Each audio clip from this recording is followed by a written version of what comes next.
welcome back to the KO Game Room, and for tonight's review I'm going to be looking at The Revenge of Shinobi for Sega's 16-bit powerhouse, the Genesis.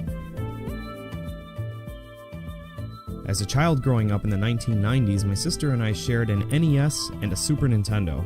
And while the SNES is my personal favorite system, we never had a Sega Genesis, so I missed out on some of the most amazing games of all time, like The Revenge of Shinobi.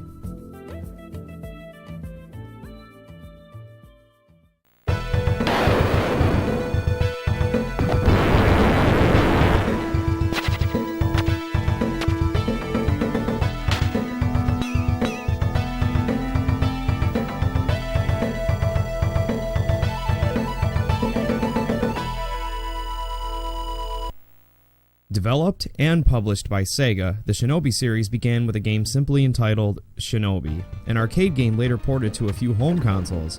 But it wasn't until The Revenge of Shinobi that the series really took off, spawning multiple sequels over the years.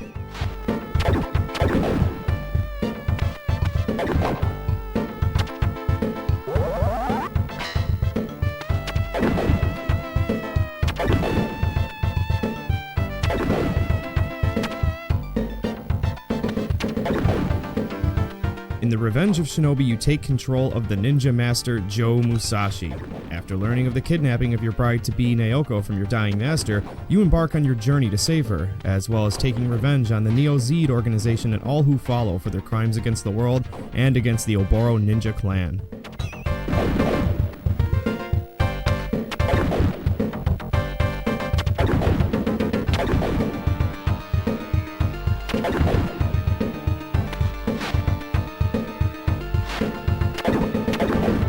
This game was released in North America in 1989, but it wasn't until way later that I discovered it.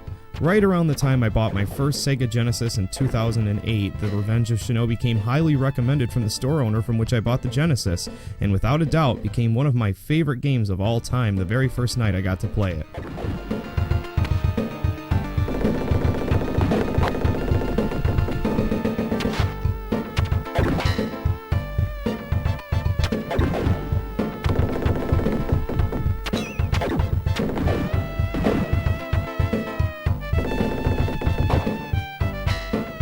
Growing up playing Ninja Gaiden on the Nintendo Entertainment System, I believed that that was the definitive ninja game at the time, and while Ninja Gaiden still holds up as an amazing classic, as well as one of my favorites, The Revenge of Shinobi changed everything for me. Sega's Ninja Master was so much different than Nintendo's, and the game was so remarkable that suddenly, for the first time, at least in my opinion, Sega had beaten Nintendo.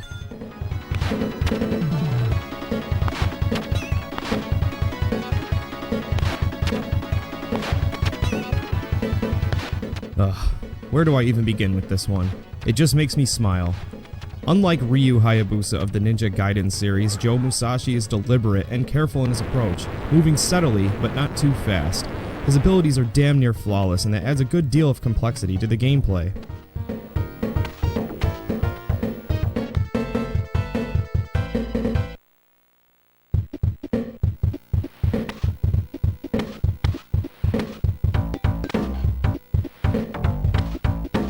When close, Joe Musashi can directly strike in a couple of ways, but his main attack is throwing shurikens.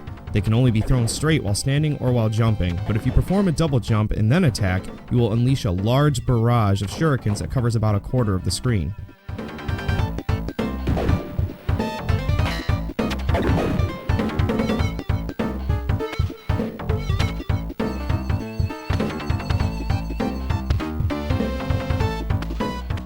The number of shurikens that you possess is limited and can be adjusted in the options menu. I am a little rusty, so I picked the highest number of shurikens that you can use, which is 90, but at least I didn't resort to the cheat that allows you to use an infinite number of them. If I did that, this entire video would just be a constant double jump with me raining shurikens at the ground below.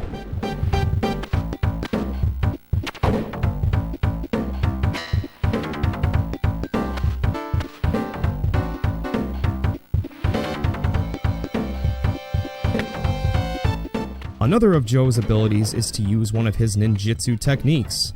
These can be used once per level unless you find one of the ninjutsu items. The simplest of these must be Jitsu of Karyu, which produces columns of fire that travel across the screen, damaging all of your enemies.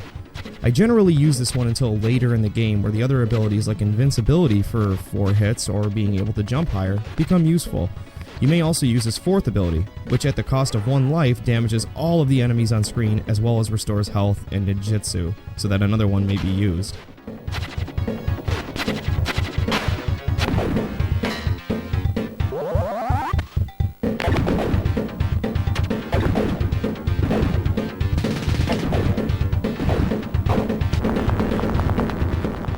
The enemies you'll encounter in the Revenge of Shinobi are varied and designed well. They can be quite challenging, and depending on their placement in the environment, can seem a little bit unfair at times, but it's nothing that's insurmountable. Like any game of the era, the Revenge of Shinobi will take some practice and memorization, and it's likely that your first few passes at the game will end with game over screens. So while the game is extremely challenging, it's also more than fair with the inclusion of 3 continues per game. The goal here is to get really good at the earlier stages and save those continues for the later ones.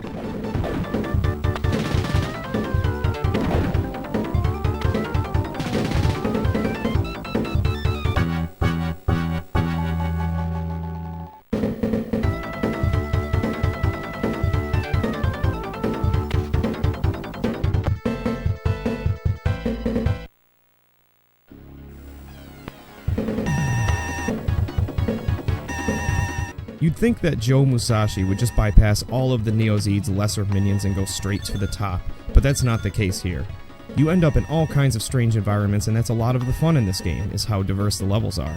Not to mention the music is easily some of the most memorable that the Genesis had to offer, and very fitting to the action on screen. As mentioned before, Musashi takes his time and wants to make sure that every member of the Neozeed is dealt with, but honestly, I wouldn't have it any other way.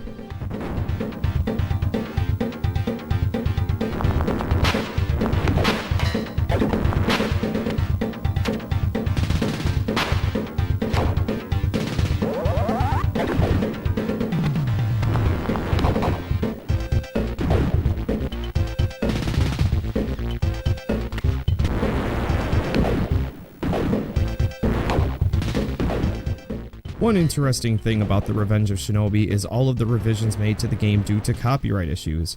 The original version 1.0 was released in Japan and the US, which included Rambo, the Terminator, Spider-Man, Batman, and Godzilla all as end bosses.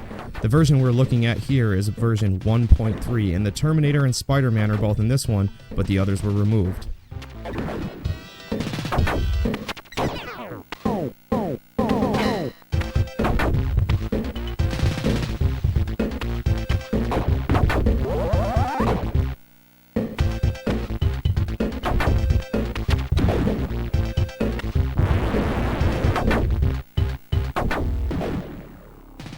If at any point during this review it sounded like I was gushing over this game, it's because I was.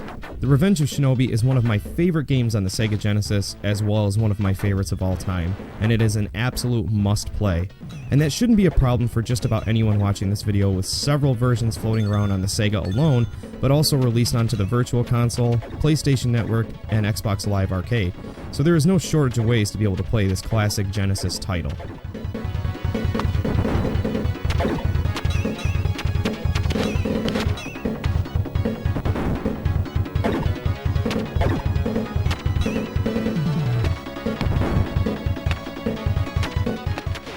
Challenging, addictive, and classic.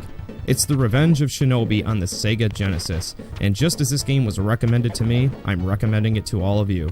So thanks for watching this episode of the KO Game Room. Stay tuned for more.